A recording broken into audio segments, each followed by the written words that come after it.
नमस्कार दोस्तों, मैं हूं विवेक वर्मा और वर्मा स्टोरीज में आपका हृदय से बहुत बहुत स्वागत है।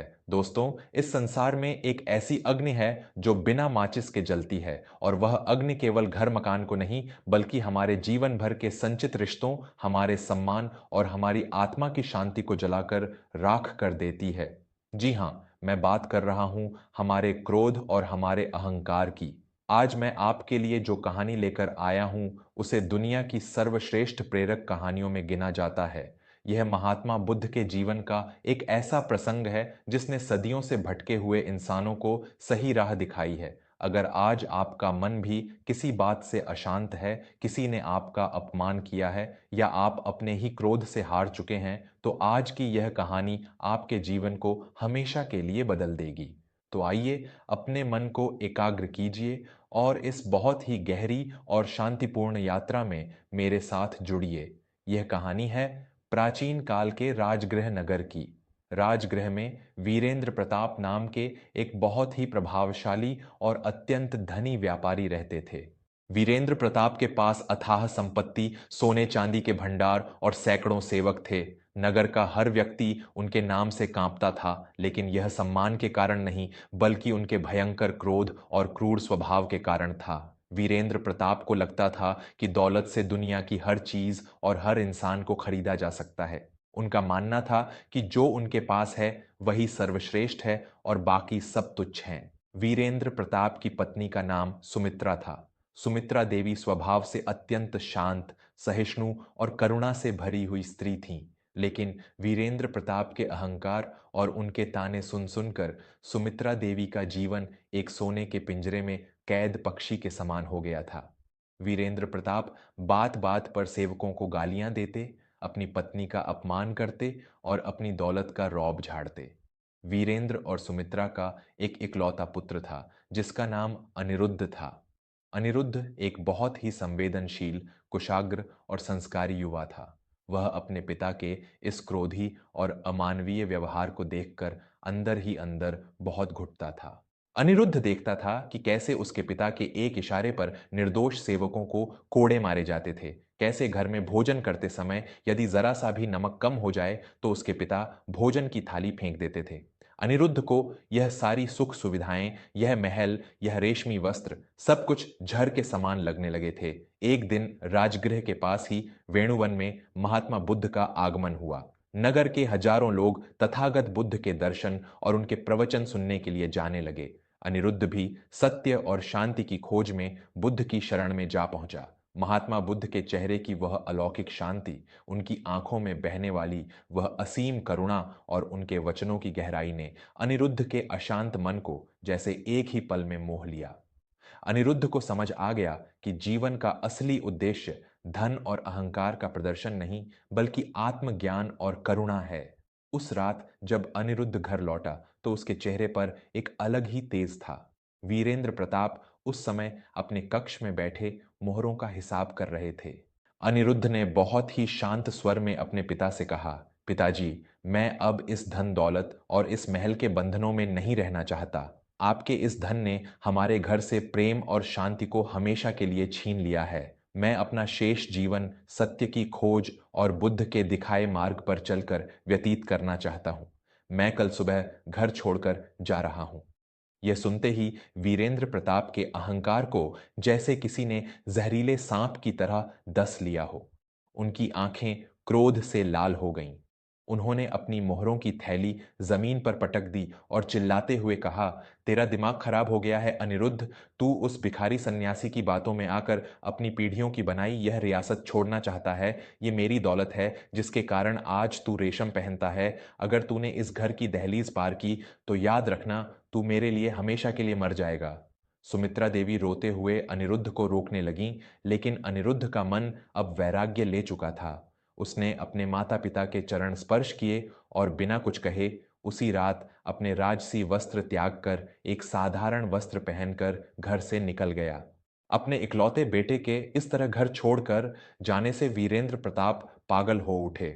उनका क्रोध अब अपनी सीमाएं पार कर चुका था। उन्हें लगा कि महात्मा बुद्ध ने उनके बेटे पर कोई जादू टोना कर दिया है या उसे बहका दिया है। वीरेंद्र प्रताप ने उसी समय निर्णय लिया कि वह भरे समाज में उस सन्यासी का ऐसा अपमान करेंगे कि वह राजगृह छोड़कर भाग जाएगा।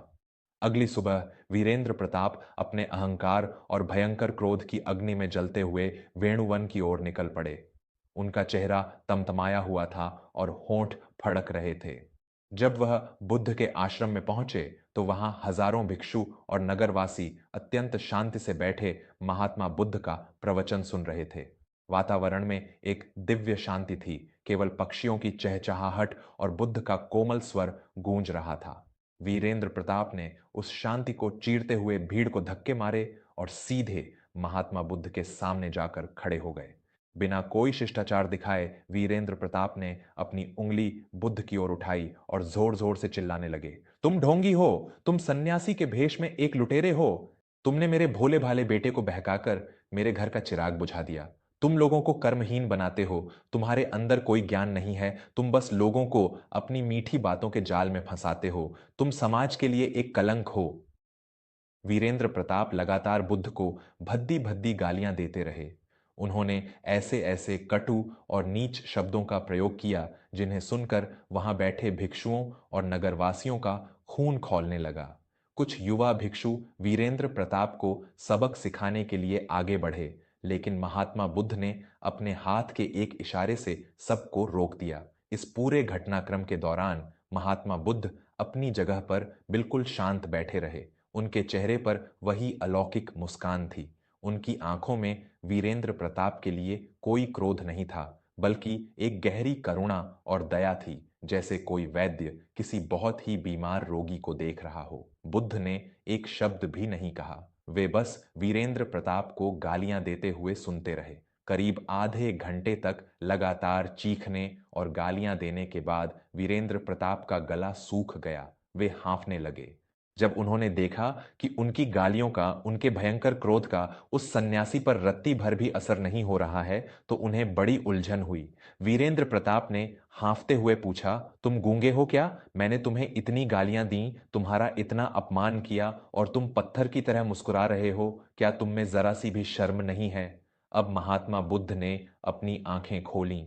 उनका स्वर इतना कोमल और मधुर था जैसे कोई झरना बह रहा हो। बुद्ध ने मुस्कुराते हुए वीरेंद्र प्रताप से कहा, हे बंधु, मैं तुमसे एक साधारण सा प्रश्न पूछना चाहता हूं। कृपया मुझे उसका उत्तर दो। वीरेंद्र प्रताप ने चिढ़ते हुए कहा, पूछो, क्या पूछना है? मैं तुम्हारे हर सवाल का जवाब देने के लिए तैयार हूं। महात्मा बुद्ध ने कहा, बंधु, मान लो आज तुम्हारे घर पर कोई अतिथि आता है। तुम उस अतिथि के सत्कार के लिए बहुत सारी मिठाइयाँ, फल और कीमती वस्त्र लेकर आते हो।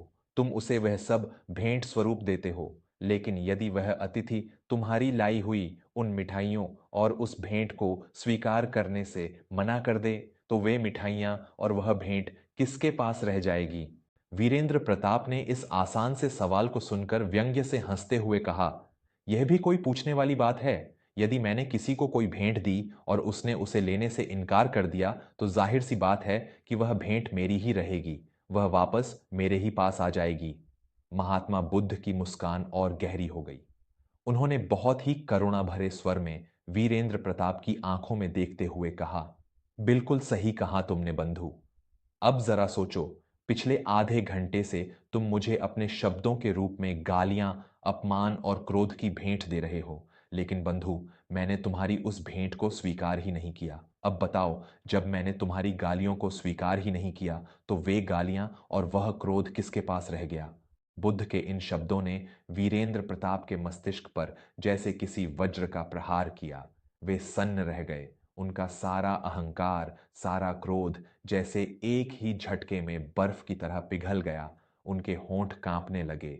बुद्ध ने अपनी बात को पूरा करते हुए कहा, हे बंधु, कोई भी व्यक्ति तुम्हें तब तक दुखी नहीं कर सकता, तुम्हारा अपमान तब तक नहीं कर सकता जब तक तुम स्वयं उसे स्वीकार न करो। तुमने मुझ पर जो क्रोध फेंका वह मेरे भीतर गया ही नहीं, इसलिए मैं शांत हूं। लेकिन तुमने जो क्रोध पैदा किया उसने तुम्हारे ही मन को, तुम्हारे ही शरीर को जलाकर राख कर दिया है। तुमने अपने ही बेटे को, अपनी ही पत्नी को अपने इस क्रोध की भेंट चढ़ा दिया है। जो व्यक्ति खुद के क्रोध को नहीं जीत सकता, वह दुनिया को क्या जीतेगा? तुमने आज तक केवल दौलत इकट्ठी की है, लेकिन तुमने अपने मन को बहुत दरिद्र बना लिया है। वीरेंद्र प्रताप के पैरों की ताकत खत्म हो गई। वे धड़ाम से घुटनों के बल जमीन पर गिर पड़े। उनकी आंखों से पश्चाताप के आंसुओं की धारा बह निकली। जिस व्यक्ति के सामने पूरा नगर कांपता था, वह आज एक सन्यासी के सामने बच्चों की तरह फूट फूट कर रो रहा था। उसे अपने जीवन की सबसे बड़ी भूल का एहसास हो गया था। उसे समझ आ गया था कि उसके क्रोध ने ही उसके हंसते खेलते घर को नरक बना दिया था। वीरेंद्र प्रताप ने रोते हुए महात्मा बुद्ध के चरण पकड़ लिए और गिड़गिड़ाते हुए कहा, मुझे क्षमा कर दें तथागत। मैं सचमुच अंधा था। दौलत और अहंकार ने मेरी आंखों पर पट्टी बांध दी थी। मैं समझता था कि मैं बहुत बलवान हूं, लेकिन मैं तो अपने ही क्रोध का गुलाम निकला। आपने आज मेरी आंखें खोल दी हैं। मुझे अपने चरणों में शरण दे दीजिए। बुद्ध ने अत्यंत प्रेम से वीरेंद्र प्रताप के सिर पर हाथ रखा और कहा, उठो बंधु, भूल का एहसास हो जाना ही सबसे बड़ा ज्ञान है। जब जागो तभी सवेरा है। तुम्हारी शरण मेरे चरणों में नहीं, तुम्हारे अपने परिवार के पास है। जाओ, अपनी पत्नी से क्षमा मांगो, और तुम्हारे पुत्र अनिरुद्ध ने जो मार्ग चुना है, वह उसकी आत्मा की पुकार है, उसका सम्मान करो।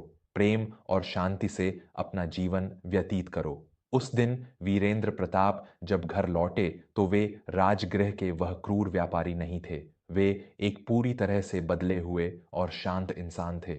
उन्होंने घर पहुंचते ही सबसे पहले अपनी पत्नी सुमित्रा देवी के हाथ पकड़कर उनसे अपने जीवन भर के बुरे व्यवहार के लिए क्षमा मांगी। सुमित्रा देवी के लिए यह किसी चमत्कार से कम नहीं था। वीरेंद्र प्रताप ने अपने सेवकों को भी आजाद कर दिया और अपनी संपत्ति का एक बहुत बड़ा हिस्सा गरीबों और जरूरतमंदों की सेवा में लगा दिया। जब अनिरुद्ध को अपने पिता के इस परिवर्तन का पता चला, तो वह भी अत्यंत प्रसन्न हुआ। वीरेंद्र प्रताप का वह घर, जो कभी क्रोध की भट्टी था, अब प्रेम और शांति का मंदिर बन गया था। दोस्तों, यह कहानी हमें हमारे जीवन की सबसे गहरी और सबसे जरूरी सच्चाई से रूबरू कराती है। आज के समय में हम जरा जरा सी बात पर भड़क जाते हैं। किसी ने हमें ट्रैफिक में कुछ कह दिया, किसी रिश्तेदार ने हमारा अपमान कर दिया, या ऑफिस में किसी ने हमें नीचा दिखा दिया, और हम तुरंत प्रतिक्रिया देने लगते हैं। हम अपना सारा मानसिक संतुलन खो बैठते हैं। हम यह भूल जाते हैं कि सामने वाले का काम है जहर फेंकना, लेकिन उसे पीना है या नहीं, यह तो हमारे हाथ में है। अगर कोई आपको कीचड़ भरी सड़क पर कीचड़ उछालता है, तो क्या आप भी उस पर कीचड़ उछालते हैं? नहीं, आप किनारे से निकल जाते हैं। इसी तरह जब कोई आप पर क्रोध या गालियों का कीचड़ उछाले, तो उसे स्वीकार करने से इनकार कर दीजिए। बुद्ध की तरह मुस्कुराइए और सोचिए कि यह उस व्यक्ति की मानसिक बीमारी है, मेरी नहीं।